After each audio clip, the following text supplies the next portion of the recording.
Fuse و برکات زمانے تک پہنچاتے ہیں۔ حجت کسے کہتے ہیں؟ حجت اگر اس کو ہم لغت میں دیکھیں گے، آپ اس کو ڈکشنری میں دیکھیں گے تو اس کا ترجمہ بنتا ہے دلیل۔ مثلا اگر آپ چاہتے ہیں کہ دیکھوں کہ باہر دن ہے یا رات ہے تو سورج دلیل ہے کہ دن ہے، اندھیرا دلیل ہے کہ رات ہے۔ اس کا مطلب ہے کہ ہر دعویٰ کسی نہ کسی دلیل کا محتاج ہوتا ہے۔ کائنات میں وہ دعوے ادھورے رہ جاتے ہیں کہ جن کے پاس زبانی دعویٰ ہو لیکن دلیل نہ ہو۔ لا الہ الا اللہ ایک دعویٰ ہے کہ اللہ ہے، اس پہ دلیل کیا ہے؟ ہر دور میں ایک حجت اللہ کی دلیل بن کے زمانے میں آئی اور انہوں نے زمانے میں آ کے بتایا ہے کہ وہ اللہ ہے۔ ہر دور کی حجت نے اس دور کے لوگوں کو توحید کی معرفت کروائی ہے، کیونکہ خدا جسم و جسمانیت سے مبرہ ہے، وہ زمانے میں آ نہیں سکتا، وہ جسم میں نہیں آ سکتا، لہذا ہر دور میں اس کی ضرورت ہے کہ کوئی ایک حجت ہو جو زمانے کو اس کی پہچان کروائے۔ حجت اسے کہتے ہیں جو ادھر بندوں سے جڑا ہو ادھر اللہ سے جڑا ہو۔ خدا کے فیض مخلوق تک پہنچانا، مخلوق کی التجا خدا تک پہنچانا، اسے حجت کہتے ہیں۔ اور جب ہم علم منطق میں جا کے حجت کو دیکھتے ہیں تو حجت کسے کہتے ہیں؟ تو علم منطق میں جا کے جب ہم حجت کو دیکھتے ہیں تو حجت اسے کہتے ہیں جو نہ ہونے کو بھی ہونے میں تبدیل کر دے، جو ہونے کو ہونے سے پہلے جانے، اسے حجت کہتے ہیں۔ تو ہر دور میں ایک حجت نے زمانے میں اپنی پہچان کروائی۔ 11ویں شہنشاہ اپنے دور کے حجت ہیں، نام نامی، اسم گرامی حسن، لقب میرے مولا کا عسکری۔ جب ہم عسکری کا لفظ کتابوں میں دیکھتے ہیں تو کیونکہ عسکر کہتے ہیں لشکر کو، عسکر عربی زبان میں کہتے ہیں کہ لشکر کے لیے، لہذا عسکری کے لیے لفظ استعمال ہوتا ہے لشکر والا۔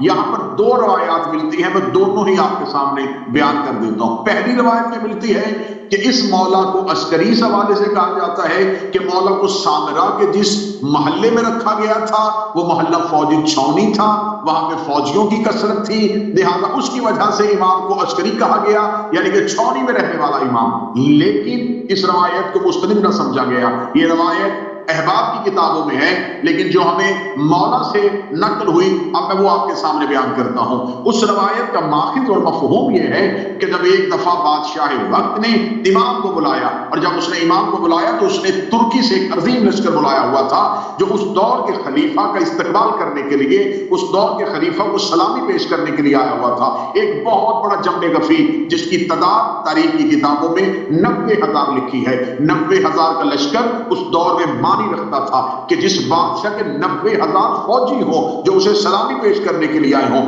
90,000 فوجی لائنوں میں اس دور کے بادشاہ کے سامنے کھڑے تھے اسے سلامی دینے کے لیے۔ یا اس نے کہا کہ قید خانے سے امام حسن عسکری کو بلایا جائے تاکہ میں امام کو بتاؤں۔ امام حسن لفظ ابھی تک عسکری کا لفظ استعمال نہیں ہوا، امام حسن کو بلایا گیا کہ انہیں بلا کے میں اپنا 90,000 کا لشکر دکھاؤں۔ جب اس نے امام کو بلایا تو 90,000 کی فوجوں نے جب اس دور کے بادشاہ کو سلام کیا تو اس نے کہا اے فرزند رسول، آپ چاہتے ہیں کہ لوگ آپ کی بیعت کریں، لیکن یہ لوگوں کی کثرت اس بات میں آپ کو آمادہ کرے گی، حکومت بھی ہماری ہے، تخت بھی ہمارا ہے، عزت بھی ہماری ہے۔ اتنا کہنا تھا یا امام ایک لمحے کے لیے پریشان نہ ہوئے، امام حسن عسکری کے چہرے میں مسکراہٹ آئی، مسکرا کے فرمایا کیا تم لوگوں کی کثرت دکھا کے مجھے مرعوب کرنا چاہتے ہو؟ یہ کہہ کے امام نے فاشارت الی السماء، امام نے کہا ذرا آسمان کی طرف دیکھو۔ جب جو ہی بادشاہ نے آسمان کی طرف نظریں اٹھائیں تو اس نے فرشتوں کا ایک بہت بڑا لشکر دیکھا جو ہاتھوں میں شمشیر لیے ہوئے امام کے آمر کا منتظر تھا۔ امام انگلی کا اشارہ کرتے تھے، وہ شمال سے جنوب کی طرف جاتے تھے، امام اشارہ کرتے تھے، وہ فرشتوں کا لشکر مشرق سے مغرب کی طرف آتا تھا۔ اس نے اس لشکر کو دیکھا اور دیکھے گا فرزند رسول یہ کون سی مخلوق ہے؟ فرمایا اللہ کے ملائکہ ہیں۔ فرمایا کس کے منتظر ہے؟ فرمایا میرے آمر کے منتظر ہے۔ تو اس نے کہا فرشتے انہیں تو لڑنے کی ضرورت نہیں ہوتی۔ امام فرمایا کیا تو نے قرآن میں نہیں پڑھا کہ خدا نے بدر میں ہمارے نانا کی نصرت کے لیے فرشتوں کی تعداد معین کی تھی؟ تو اس نے کہا تو پھر یہ آپ کے لیے کیوں آئے ہیں؟ امام نے فرمایا ہم اللہ کی حجت ہیں، ہم چاہیں تو یہ چکی چلانے کے لیے آ جاتے ہیں، ہم چاہیں تو یہ روٹیاں مانگنے کے لیے آ جاتے ہیں، ہم چاہیں تو یہ درسی بن کے آ جاتے ہیں، اور اگر ہم چاہیں تو تجھ جیسے بادشاہ کو امامت کا روب دکھانے کے لیے لشکر بن کے آ جاتے ہیں۔ اس لشکر کی وجہ سے میرے شہنشاہ کا لقب مشہور ہوا عسکری، بہت بڑے لشکر والا، یہ میرے شہنشاہ کا لقب مشہور ہو گیا۔ اس امام کے واقعات میں سے ایک واقعہ تاریخ میں اس طریقے سے نقل کیا گیا ہے کہ امام علی نقی علیہ السلام عبادت خدا کے لیے مسلح عبادت بچھا چکے تھے، یا امام حسن عسکری علیہ السلام کا ظاہری بچپن تھا۔ ویسے میں اپنے عقیدے کے لحاظ سے ان کے لیے عمر اور وقت کا تعین نہیں کیا کرتا، حجت بچپن میں بھی حجت ہے، لیکن ظاہری طور پر بچپن میں تھے۔ بچپن کے امام گھر کے اندر کنویں کے قریب گئے، ادھر کنویں کے قریب امام حسن عسکری پہنچ گئے، یا امام علی نقی نے مسلح عبادت بچھا لیا، ادھر امام علی نقی تکبیرۃ الاحرام کہنے والے تھے، اللہ اکبر کی صدا بلند ہونے والی تھی، یا امام حسن عسکری علیہ السلام کنویں کے اندر چلے گئے۔ کتاب میں لکھا ہے گر گئے، لیکن میں امامت کے لیے گرنے والا لفظ بھی استعمال نہیں کرتا۔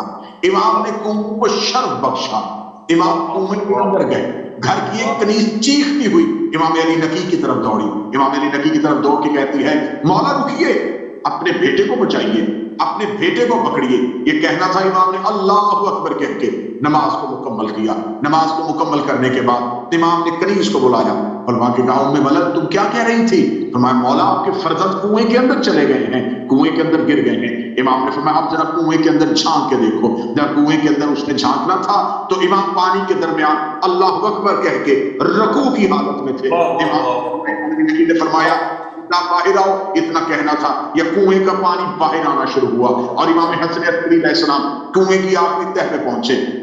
کنویں کی آخری تہہ پہ امام کا آنا تھا۔ یہ واقعہ یہاں تک تو تاریخ کی کتابوں نے نقل کیا، لیکن میں نتیجہ آپ کی سماعتوں کو ہدیہ کرنا چاہتا ہوں۔ یہ امام کنویں کے اندر کیوں گئے تھے؟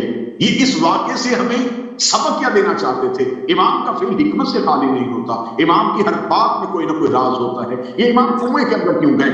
تو کنویں کے اندر صرف امام حسن عسکری نہیں گئے، اگر آپ قرآن مطالعہ کریں تو کنویں کے اندر ایک نبی بھی گیا تھا جو خود نہیں، جنہیں بھائیوں نے گرا، انہیں حضرت یوسف کہتے ہیں۔ حضرت یوسف بھی کنویں کے اندر گئے تھے، امام حسن عسکری بھی کنویں کے اندر گئے، لیکن دونوں کے کنویں میں گرنے میں فرق ہے۔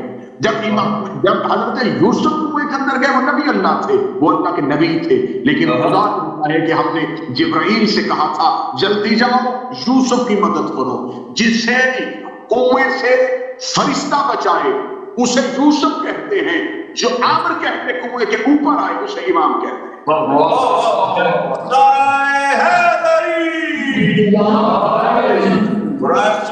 امام حسن عسکری علیہ السلام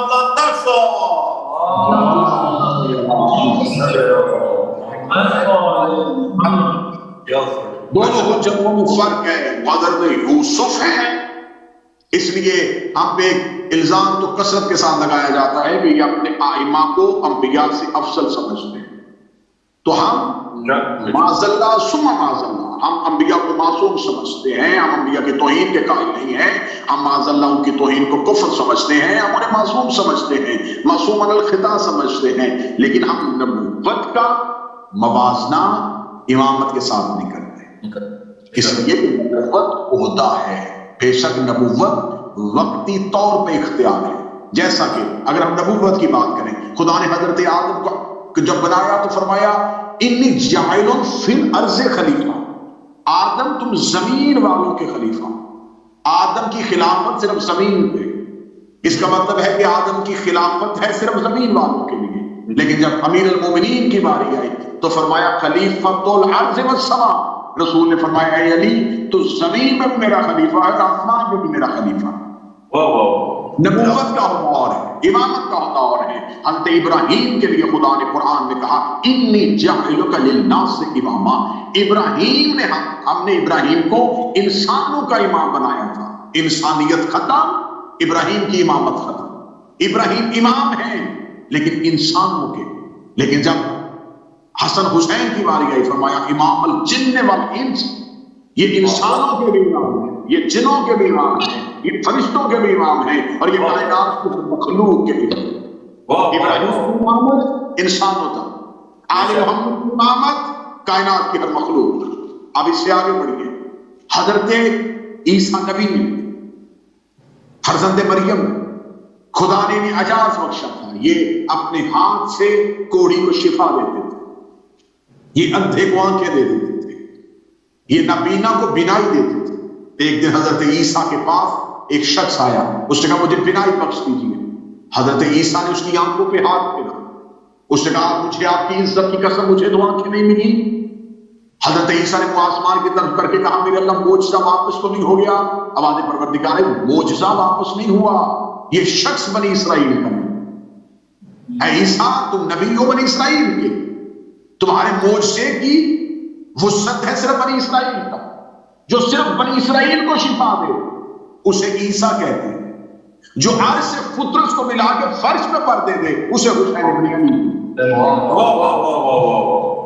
حضرت یوسف, زلیخا نے حملہ کیا اور 7ویں کوٹری میں جا کے حضرت یوسف نے اپنی عزت کو محفوظ کر لیا. اور ادھر ہمیں کتابیں کیا کہتی ہیں کہ امام موسیٰ کاظم علیہ السلام کے قید خانے میں ایک فاحشہ عورت کو بھیجا گیا تاکہ امام پہ الزام لگا کے امام کا قتل آسان ہو. جب صبح ہو زندان کی کھڑکی کھولی گئی تو آگے امام سجدے میں تھے, پیچھے وہ عورت سجدے میں تھی. جو 7ویں کوٹری میں جا کے اپنی عزت بچائے اسے نبی کہتے ہیں. جو ایک رات میں فاحشہ کو عابدہ بنائے اسے امام کہتے ہیں. لہذا بات کری تھی کہ حضرت یوسف کو بھی کنویں میں گئے, امام حسن عسکری علیہ السلام بھی کنویں میں گئے, لیکن جو فرشتے کے بلانے پہ آئے اسے یوسف کہتے ہیں. جو اپنے امر سے باہر آئے اسے امام حسن عسکری کہتے ہیں.